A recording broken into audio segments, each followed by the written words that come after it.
আচ্ছা, মিডের তোমাদের বলা হয়েছিল যে 3টে চ্যাপ্টারের উপর তোমাদের মিড পরীক্ষা হবে। তো আমরা অলরেডি 2টে চ্যাপ্টার শেষ করছি, ঠিক আছে। তো আমরা পলিমারাইজেশনের উপরে আমরা অলরেডি প্রথম লেকচার যেটা আমরা দিছিলাম সেটা তো অনেক কিছু বলছিলাম। দ্বিতীয় নাম্বার লেকচারও আমি অনেক কিছু বলেছি পলিমারাইজেশন সম্পর্কে। যেহেতু অনেকেই অনুপস্থিত ছিল, আজকে একটা ওভারভিউ ক্লাস হচ্ছে, ওকে।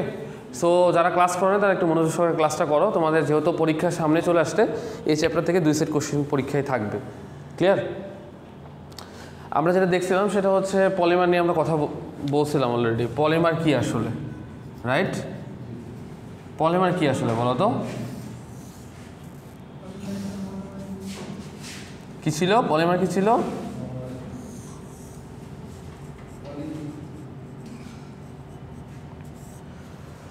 পলিমার কি বলো তো? একটা লার্জ মলিকুলার ইউনিট, রাইট? অনেকগুলো মনোমার মিলে একটা পলিমার তৈরি করে। তারপর আমি কি বলছিলাম, মনোমার হচ্ছে কি, মনোমার ওটা ক্ষুদ্রতম অংশ যেগুলো কি সবগুলো পলিমার তৈরিতে সাহায্য করে। আর অলিগোমারের কথা বলছিলাম কি বলতো, যে সকল পলিমারের কি ছিল, মোল সংখ্যা 2 থেকে 10-এর মধ্যে ছিল সেগুলোকে বলা হয় অলিগোমার, রাইট? আমি তোমাদের একটা এক্সাম্পল দিছিলাম এরকম, যে CH2 ডাবল বন্ড CH2, এটা ভেঙে কি হয় বলতো, সিঙ্গেল বন্ডে পরিণত হয়, রাইট? আর তার সঙ্গে ছিল এরকম, এই এন দেওয়ার উদ্দেশ্য ছিল যে এই যে অসংখ্য মনোমার, এটাকে বলা হয় মনোমার, একত্রে বলা হয় রিপিটিং ইউনিট। এই অসংখ্য যে মনোমারগুলো, সেই মনোমারগুলো পলিমার তৈরিতে সাহায্য করে, সে কথাটা আমি তোমাদের বলেছিলাম। তো এখন আসো এখান থেকে, আর হ্যাঁ অলিগোমার বলছিলাম, এই যে এন এর সংখ্যাটা এখানে এন মানে কি, এন সংখ্যক, রাইট? কিন্তু অলিগোমারের ক্ষেত্রে এই এন এর সংখ্যাটা ফিক্সড, অর্থাৎ মোল সংখ্যাটা 2 থেকে 10-এর মধ্যে হবে। 2 থেকে যদি 10-এর মধ্যে হয় তখন তাকে কি বলা হয়, অলিগোমার বলা হয়। বলছিলাম না তোমাদের, মানে এই এন মানে কি, এই এনটা হচ্ছে কন্টিনিউয়াস একটা চেইন, পলিমার চেইন। পলিমার চেইনটা কন্টিনিউয়াসভাবে চলতেই আছে, এটা চলতেই থাকবে। কিন্তু অলিগোমারের ক্ষেত্রে এটা ফিক্সড, সেটা হচ্ছে 2 থেকে 10। 2 থেকে 10-এর মধ্যে হলে সেটাকে বলা হয় অলিগোমার, ক্লিয়ার? এখন আসো এটার থেকে আরেকটা জিনিস, সেটা হচ্ছে পলিমারাইজেশনস। পলিমারাইজেশনস, তাহলে পলিমারাইজেশনটা কি আসলে ছিল তোমাদের বলছিলাম, পলিমারাইজেশনটা আসলে কি তোমাদের বলছিলাম, মনে আছে? দেখো কি বলছিলাম বলো তো, দেখো আমি তোমাদের যদি একটু দেখাই তাহলে খুব ভালো হবে, রাইট?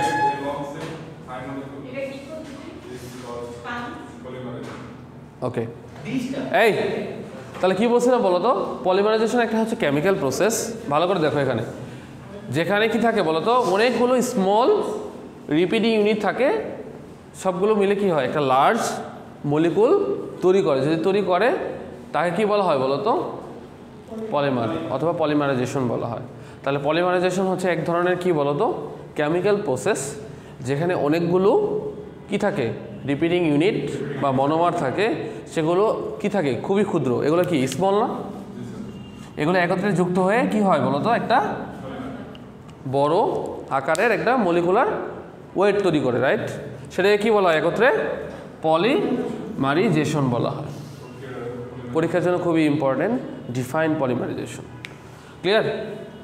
তাহলে বুঝা গেছে। এখন দেখো এই পলিমারের অনেক ধরনের বৈশিষ্ট্য আছে, তার মধ্যে খুবই গুরুত্বপূর্ণ বৈশিষ্ট্য হচ্ছে এলাস্টিসিটি, টেনসাইল স্ট্রেংথ এবং অ্যাবিলিটি টু ফর্ম ফাইবার। তোমরা তো অলরেডি জানো এলাস্টিসিটি কি, জানো তো কি এলাস্টিসিটি, রাইট? সংকোচন প্রসারণ হবে, রাইট? সংকোচন প্রসারণ, রাবারকে টানলে কি হয়, লম্বা হয় না, আবার যদি তুমি ছেড়ে দাও যদি পূর্ব অবস্থায় ফিরে আসে, সেটা হচ্ছে elasticity. Tensile strength, tensile strength কি বলো তো, টেনসাইল স্ট্রেংথটা কি আসলে, মানে এটা মানে হচ্ছে কোনো একটা ফাইবার কতটা শক্তিশালী, রাইট? কত ফোর্স প্রয়োগ করলে সেটা ছিঁড়ে যাবে কিনা সেটা আমরা বুঝতে পারবো। এই জন্য যেটা করা হয়, তোমাদের ক্লাসে আমি বলছিলাম যে আমরা যে ফেব্রিকগুলো ইউজ করি, প্রত্যেকটা ফেব্রিকে কি করা হয় বলো তো, টেনসাইল স্ট্রেংথ চেক করা। এটা আরেকটা নাম আছে, সেটা হচ্ছে bursting strength test. Bursting strength test. এই টেস্টের উদ্দেশ্য হচ্ছে আমরা যে কাপড়টা সবসময় ব্যবহার করব, যে কাপড়টা তৈরি হচ্ছে নতুন বাজারে আসবে, তার আগে যেটা চেক করা হয় সেটা হলো টেনসাইল স্ট্রেংথটা চেক করে নেওয়া হয়। চেক করার উদ্দেশ্য হচ্ছে এই কাপড়টা কত নিউটন বা কত ফোর্স প্রয়োগ করলে ছিঁড়ে যাবে, ঠিক আছে?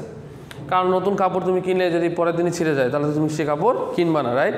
সেই জন্য এই প্রসেসটা করা হয়। ওকে, তাহলে আমরা অলরেডি মোটামুটি পলিমার, অলিগমার, মনোমার সম্পর্কে জানলাম, পলিমারাইজেশন সম্পর্কেটাও জানলাম। পলিমারে অনেকগুলো বৈশিষ্ট্য আছে, তার মধ্যে ইউনিক বৈশিষ্ট্য কী কী ছিল? পলিমারের মধ্যে যখন পড়াইছিলাম পলিমারে অনেকগুলো বৈশিষ্ট্য ছিল, তার মধ্যে এইগুলো কি? হ্যাঁ, ইয়েস। পলিমারে কি থাকবে বলো তো? লং মলিকুলার চেইন থাকবে। ওকে, তার মধ্যে পলিমারের মধ্যে অনেকগুলো বৈশিষ্ট্য থাকবে, তার মধ্যে এলাস্টিসিটি একটা বৈশিষ্ট্য, টেনশাল স্ট্রেংথ থাকবে, to ability to form fibre. পলিমারগুলো কী করে বলো তো? ফাইবার তৈরিতে সাহায্য করে। ওকে, তোমরা যে লাইলন বা প্লাস্টিক ব্যবহার করো সেগুলো কি পলিমার থেকেই তৈরি। এগুলো আমি বলছিলাম আর কি মোটামুটি। তারপরে যেটা বলছি দেখো, তারপর আরেকটা জিনিস পড়াইছিলাম, সেটা হচ্ছে স্টেপ গ্রোথ অথবা চেইনের কয়টা ধাপ থাকে। কয়টা ধাপ সেদিন সিটিতেও দিচ্ছিলাম তোমাদের, অনেকে সিটি দেওয়া নাই। সিটি যেমন বলছিলাম ইনিশিয়েশন, রাইট? ইনিশিয়েশন, প্রোপাগেশন, আর একটা হচ্ছে টার্মিনেশন।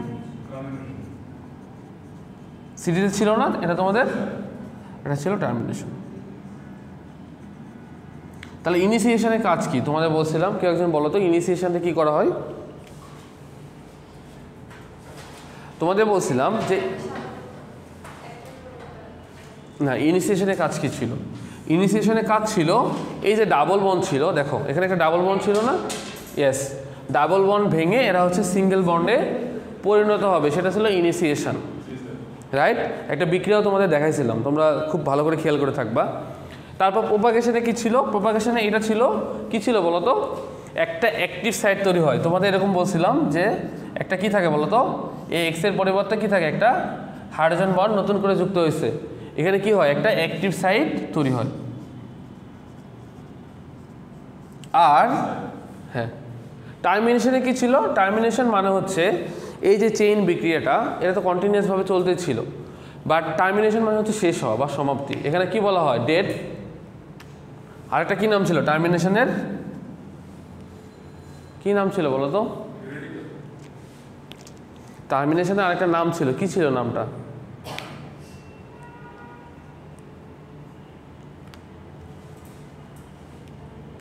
প্রথম ক্লাসে তোমাদের পড়াইছিলাম, প্রথম ক্লাসে বলেছিলাম, টার্মিনেশন যখন পড়িয়েছিলাম দ্বিতীয় ক্লাসে, কি কি নাম? কি বলছিলাম? টার্মিনেশনের আরেকটা নাম ডেট অফ পলিমারাইজেশন, মানে মৃত হয়ে যাওয়া। হ্যাঁ, এই তো দেখছো, এত কোত্থেকে পাইলো? ক্লাসে খাতায় লেখা ছিল।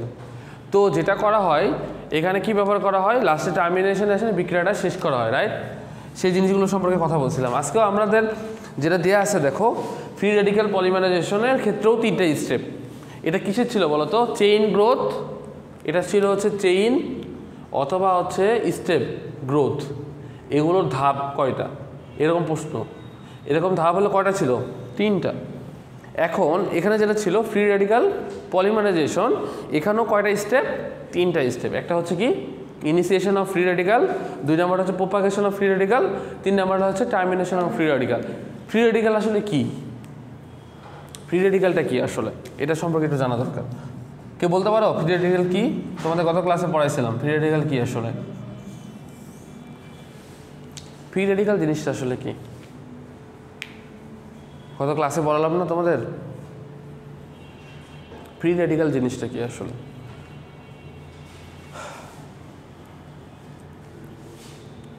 ফ্রি রেডিক্যাল হওয়ার অর্থ হচ্ছে, ইয়েস, মুক্ত ইলেকট্রন। ওকে, ভালো বলেছো।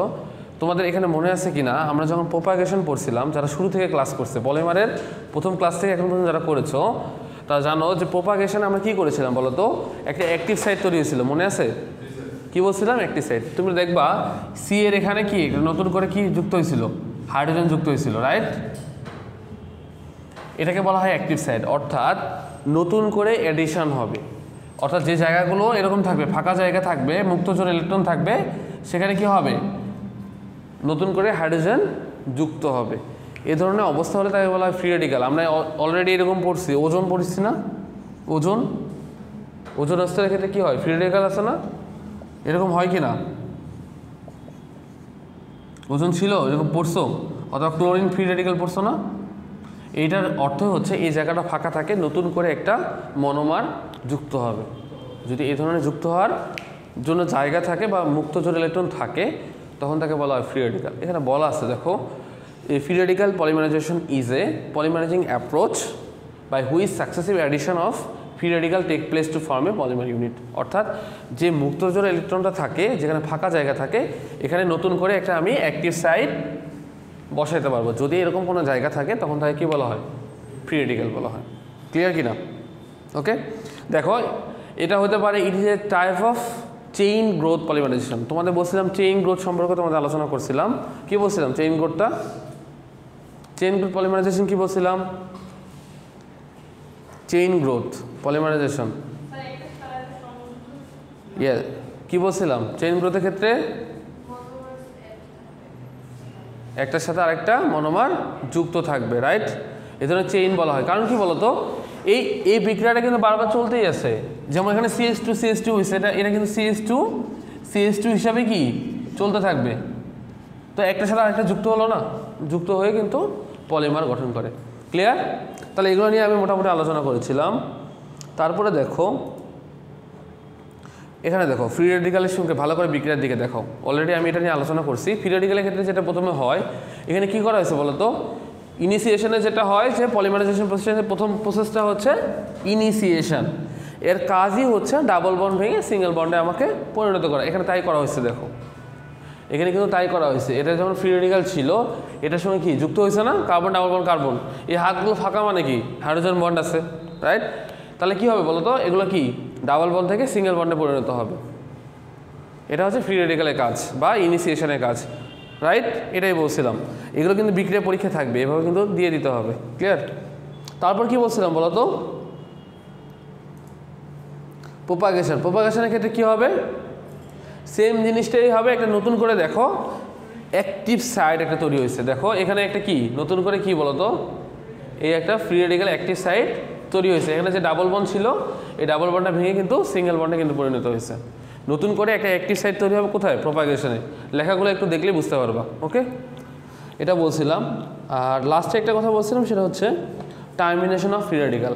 টার্মিনেশন অফ সেম বিক্রিয়াটাই কী হয়েছে বলো তো, একটা সময় আর লাস্টে হচ্ছে ফ্রি রেডিক্যাল হিসেবে ব্যবহার করা হয়েছে, মানে এরপর আর বিক্রিয়াটা চলবে না, সেটাকে বলা হয় টার্মিনেশন বিক্রিয়া। এই কথাটাই বলা হয়েছে।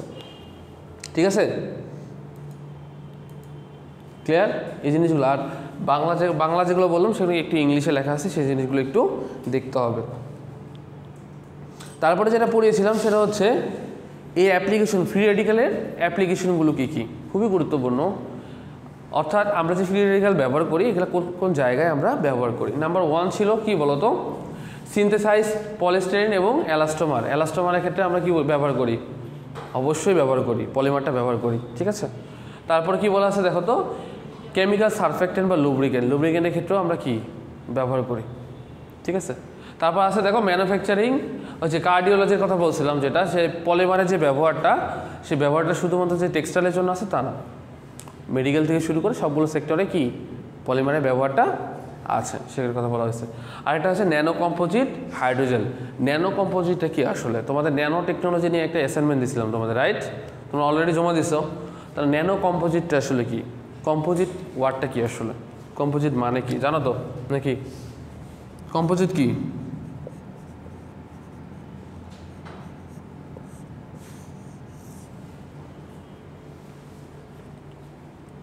কম্পোজিট কি আসলে?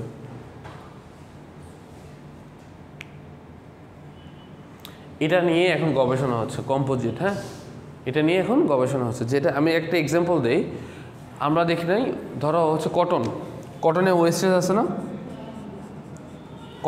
ধরো কটন ইয়ান, এটা ওয়েস্টেজ আছে। এখন এই ওয়েস্টেজ থেকে আমি পলিথিন তৈরি করতেছি এখন, সেটা আবার বায়োডিগ্রেডেবল। সেটা হচ্ছে বায়োডিগ্রেডেবল হলে ভালো নাকি খারাপ পরিবেশের জন্য? পরিবেশের জন্য ভালো না। পলিথিন কি এমনি থেকে কি পরিবেশের সঙ্গে মিশে যায় পলিথিন? না, কিন্তু এই জন্য পলিথিনের ব্যবহার কেন কমানো হচ্ছে? বারবার বলছে যে স্বপ্ন বলো, যে কোনো এক বলো না কেন, বলা হয়েছে কি পলিথিন ব্যবহার নিষিদ্ধ না। কেন? তার রিজনটাই হচ্ছে পলিথিন কিন্তু পচে না। তো কম্পোজিটের কথা যেটা বলতেছিলাম যে কটনের যে ওয়েস্টেজগুলো আছে, ধরো কটনের যে ওয়েস্টেজ, সেই ওয়েস্টেজ থেকে সেটাকে কি করা হবে, পলিথিন তৈরি করা হবে। কি করা হবে? পলিথিন তৈরি। এই ধরনের পলিথিন তৈরির প্রসেসকে বলা হয় কম্পোজিট প্রসেস। মানে একটা ওয়েস্টেজ থেকে তুমি কি করবা, যে কোনো ধরনের একটা ম্যাটেরিয়াল তৈরি করবা, এই ধরনের প্রসেসটাকে বলা হয় কম্পোজিট। এখন কম্পোজিট কাজগুলো বেশি হচ্ছে, যেমন যেটা বলা হয় যে ইটিপি নাম শুনছো না তোমরা? ইটিপি নাম শুনছো? কি বলো তো ইটিপি? ইটিপি কি? Effluent treatment plant, right? কি বলছিলাম বলো তো? Effluent treatment plant. এটা আসলে কি? এটার রিজনটা হচ্ছে এই যে আমরা ডাইংয়ে আমরা প্রচুর পরিমাণে পানি ব্যবহার করি। এই পানিতে কি হয় বলো তো? পানি তো আমরা ব্যবহার করছি, এখন পানির ব্যবহার কমানোর জন্য আমরা ইটিপি করি। ইটিপি করি কারণ কি? এই পানিটাকে নতুন করে রিসাইকেল করতে পারবো। কি করতে পারবো? এটাকে রিসাইকেল করতে পারবো। যদি রিসাইকেল করতে পারি তাহলে আমার কি হবে বলো তো? এই পানিটা আমি পুনরায় ব্যবহার করতে পারবো। এটা পরিবেশের জন্য ভালো। কারণ কি বলো তো? ডাইংয়ে যে পানি, এই পানিটা তো নদী নালার সঙ্গে মিশে যাইতেছে। নদী নালার সঙ্গে যদি মিশে যায় তখন কি পরিবেশ দূষিত হচ্ছে। সেখান থেকে রক্ষা করার জন্য যেটা করা হয়, এটা পরিবর্তে ওই পানিটাকে রিসাইকেল করে নতুন করে আবার কি তৈরি করা হচ্ছে? ডাইংয়ে উপযোগী তৈরি করা হচ্ছে। তাহলে এখানে কি? এখানে একটা কম্পোজিট কাজ হয়েছে, রাইট? এই ধরনের কাজগুলো কিন্তু করা হয়। সেগুলো নিয়ে তোমাদের গত ক্লাসে আমরা আলোচনা করেছি। ক্লিয়ার? পারা যাবে এগুলো? ঠিক আছে। আর একটা প্রথম, তাহলে আমি দ্বিতীয় চ্যাপ্টারে তোমাদের একটা ওভারভিউ দিয়ে দিলাম। এখন প্রথম চ্যাপ্টারে একটা ওভারভিউ দিয়ে দিই, তাহলে তোমাদের জন্য বেটার হবে। ওকে,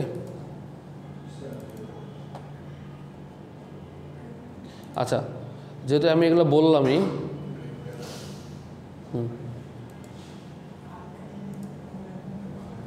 আচ্ছা এখানে দেখো এই দুটো পার্থক্যের কথা বলছিলাম যে পলিমারকে দুই ভাগে ভাগ করা হয়। কয় ভাগে ভাগ করা হয়?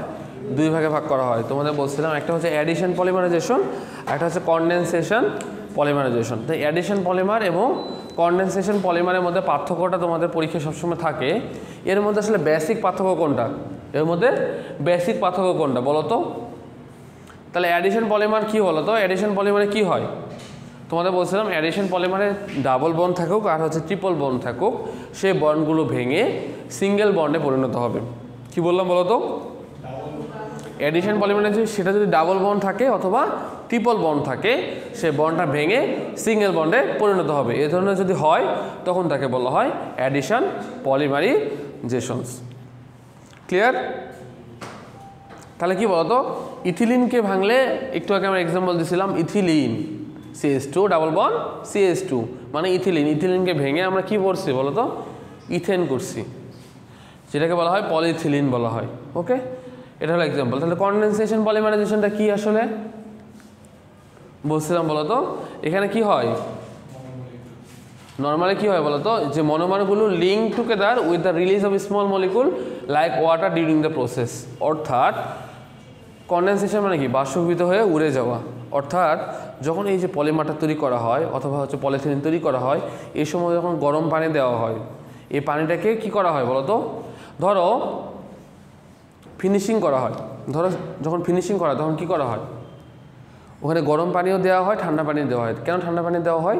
যে এই যে গরম যে হিটটা, এই হিটে যেন কাপড়টা নষ্ট না হয়, এই জন্য ব্যালেন্স করার জন্য ঠান্ডা পানিও মেশিনের ভিতরে প্রবেশ করানো থাকে, যেন ইকুইভ্যালেন্ট হয়। তেমনি যখন কনডেনসেশন পলিমারাইজেশন যখন প্রসেস হয় তখন কিছু পানি কি হয়? বাষ্পীভূত হয়ে উড়ে যায়। এই প্রসেসটাকে বলা হয় কনডেনসেশন পলিমারাইজেশন। কনডেনসেশন মানে হচ্ছে ঘনীভূত হয়ে উড়ে যাওয়া। পানিটা কি হয়? আমরা যখন হচ্ছে চুলায় জাল দিই, কোনো কিছু রান্না করি, কি হয়? কিছু পানি যে রাখো, ধরো ভাত রান্না করতেছো, পানি দাও না, বাষ্পীভূত উড়ে যায় না? যদি উড়ে যায় তখন তাকে বলা হয় কনডেনসেশন। পলিমারের ক্ষেত্রে যেটা হয়, পলিমার যখন হচ্ছে যে মনোমারগুলো লিঙ্ক করা হয়, জয়েন করা হয়, টুগেদার করা হয়, অর্থাৎ তোমরা হচ্ছে প্লাস্টিক তৈরি করা দেখছো, প্লাস্টিক কী করে? কেমনে তৈরি করে? আগুনে পোড়ায় পোড়ায় আগুনে তৈরি করে, রাইট? তখন থেকে কিছু অংশ কি হয়? বাষ্পীভূত উড়ে যায়। এই প্রসেসটাকেই বলা হয় কনডেনসেশন পলিমারাইজেশনস। ক্লিয়ার? বুঝে গেছে? এই জিনিসগুলো নিয়ে আলোচনা করছিলাম। তারপর আরেকটা কথা বলছিলাম হচ্ছে চেইন, হ্যাঁ, টাইপস অফ কুপ। আরও অনেক ধরনের পলিমারাইজেশন আছে, তার মধ্যে চেইন গ্রোথ পলিমারাইজেশন, আরেকটা হচ্ছে স্টেপ গ্রোথ। চেইন গ্রহণের ক্ষেত্রে কি বলছিলাম বলো তো, মনোমারগুলো কি একটার সাথে আরেকটা যুক্ত থাকবে, সেটা হচ্ছে চেইন গ্রোথ। আর স্টেপ গ্রোথ কি বলছিলাম বলো তো, এই যে মনোমারগুলো react with each other in pair, pair মানে হচ্ছে জোড়া হিসাবে, আর জোড়া হিসাবে কি হবে, পলিমারাইজেশন যদি বিক্রিয়া সংঘটিত হয় তখন তাকে কি বলা হয়, স্টেপ গ্রোথ পলিমারাইজেশনস। ঠিক আছে, তারপর আসে কোপলিমার। কোপলিমার মিনস হচ্ছে কি বলছে, two or more different monomer are use to create a polymer. Two or different polymer মধ্যে একটা এক্সাম্পল তোমাদের বলছিলাম, এরকমও হতে পারে। এটার সাথে কি হবে বলো তো, এ বি এভাবে কি হবে, যদি কোনো পলিমার যুক্ত থাকে তখন বলা হয় কোপলিমার। ওকে, ইয়েস। তারপর বলছি যে অ্যাডিশন পলিমারাইজেশন এক্সাম্পল, এগুলো একটু দেখে নিও, অনেকগুলো এক্সাম্পল দেওয়া ছিল। ঠিক আছে, এখন আসে এটা খুব গুরুত্বপূর্ণ, সেটা হচ্ছে ডিগ্রি অফ পলিমারাইজেশন। তোমাদের ডিগ্রি অফ পলিমারাইজেশন সম্পর্কে আমি পড়াইছি, কারণ এই চ্যাপ্টারটা আবার ওভারভিউ করতেছি, কারণ কি এই দুইটা চ্যাপ্টার মিলে অলমোস্ট তোমাদের 3 সেট কোশ্চেন থাকবে। আমি আরেকদিন ক্লাস নেব, ওটা থেকে তোমাদের আরেক সেট কোশ্চেন থাকবে। ওকে, এই জন্য একটু যারা ক্লাস করেন তারা একটু দেখে নাও। বললাম হচ্ছে ডিগ্রি অফ পলিমারাইজেশন, তাহলে ডিপি মানে কি, তোমাকে যদি বলা হয় ডিপি কি, ডিপি মিনস হচ্ছে কি বলো তো, কি ঘুমাইছে,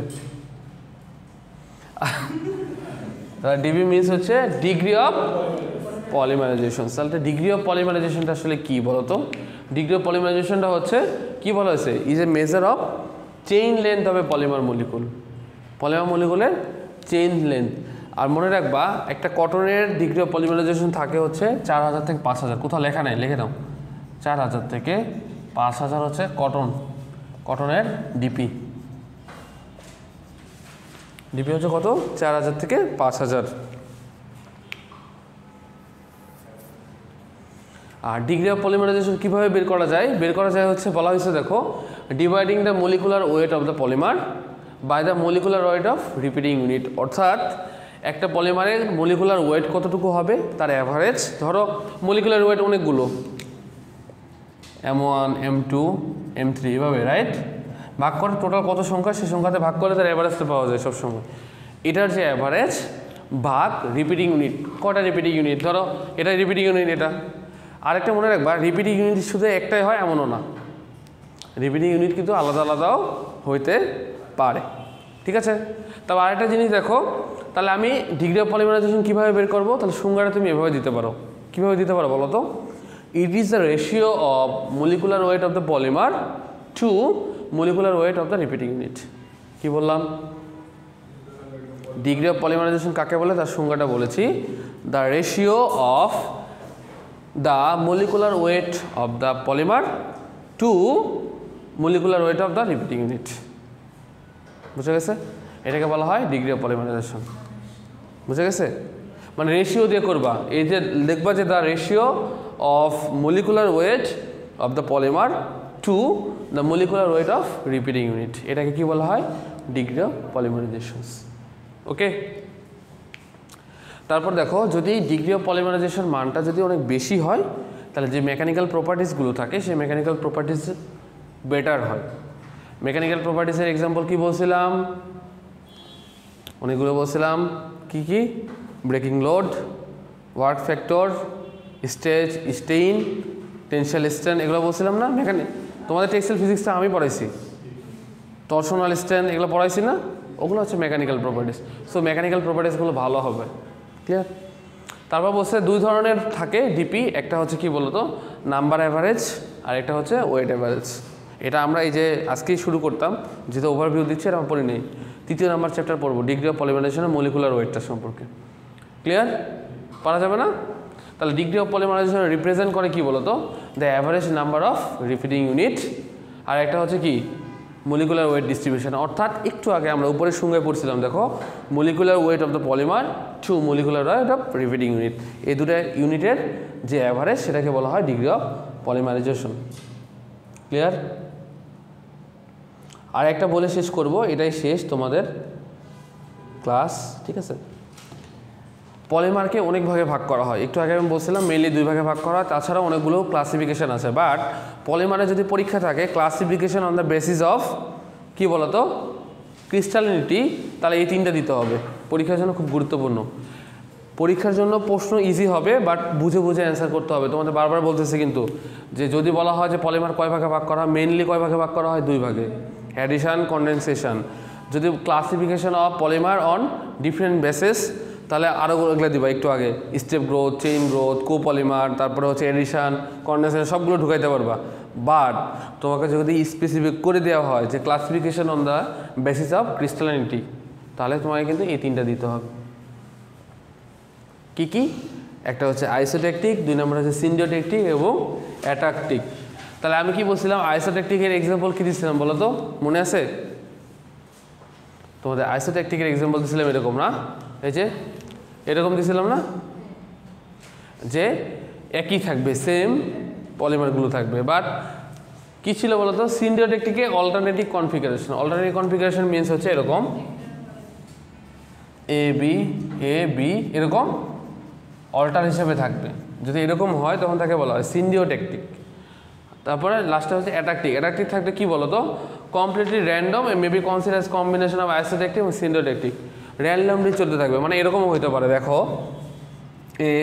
এ অথবা এ বি অথবা এ এরকমও হতে পারে। এরকম র্যান্ডমলি হইতে পারে, অথবা কি হতে পারে? সিন্ডিওট্যাকটিক এবং আইসোট্যাকটিক সমন্বয়ে অ্যাট্রাকটিকটা গঠিত হবে। ক্লিয়ার? এই জিনিসগুলো সম্পর্কে পড়িয়েছিলাম। আর এই পার্থক্যগুলো পড়েছিলাম কেন ইউনিক বলা হয়, আর কিছু লিমিটেশনও বলেছিলাম।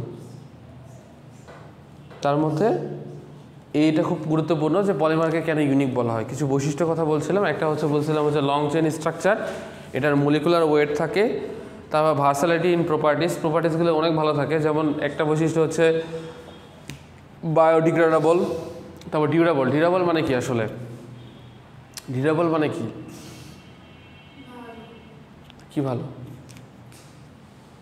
ডিউরেবল মানে হচ্ছে, ডিউরেবল মিনস হচ্ছে অনেক দিন পর্যন্ত কি হবে বলো তো, কোনো কিছু টিকবে আর কি। ডিউরেবল মানে একটা শার্ট অনেক দিন তুমি পরতে পারবা, ডিউরেবল। হ্যাঁ, সেই জিনিসটার কথা বোঝানো হয়েছে। তারপরে বলা হয়েছে, দেখো এখানে একটা পার্থক্য তোমাদের পড়তে বলছিলাম খুব ভালো করে, অ্যামরফাস এবং ক্রিস্টালাইন। পার্থক্য পরীক্ষা থাকবে, differentiate between amorphous crystalline. Amorphous মানে হচ্ছে কি বলো তো? যে পলিমারগুলো থাকবে সেই পলিমারগুলো সুসজ্জিত থাকবে না, অর্থাৎ কি হবে? আলাদা আলাদা থাকবে। বাট ক্রিস্টালাইন হলে কি হবে? পলিমারগুলো একই সমান্তরালে সাজানো থাকবে। এই একটা পার্থক্য, বাট আরও অনেকগুলো পার্থক্য আছে, সেই পার্থক্যগুলো তোমরা দেখে নিবা। তারপর আরও কিছু পার্থক্য ছিল যে লাইট ওয়েট এবং স্ট্রং হয়, ঠিক আছে। আর একটা হচ্ছে সবথেকে পলিমারের সবথেকে বড় যে সুবিধাটা, সেটা হচ্ছে কি? কস্ট ইফেক্টিভ, মানে কস্টটা অনেক কম লাগে, এটা একটা ভালো সুবিধা। এগুলোর জন্য পলিমারকে কি বলা হয় বলো তো? এবং পলিমারটা গুরুত্বপূর্ণ। ক্লিয়ার? এগুলোই আর কি। তো এই পর্যন্ত থাক, এটা মোটামুটি ওভারভিউ আর কি তোমাদের 2টা লেকচারে। তা আমরা আগামীকাল ক্লাস আছে তোমাদের? নাই। তো নেক্সট আমরা আরও একটা ক্লাস পাবো, ঠিক আছে? ওই ক্লাসে আমরা তোমাদের 7 নম্বর চ্যাপ্টারটা শুরু করব। ওকে?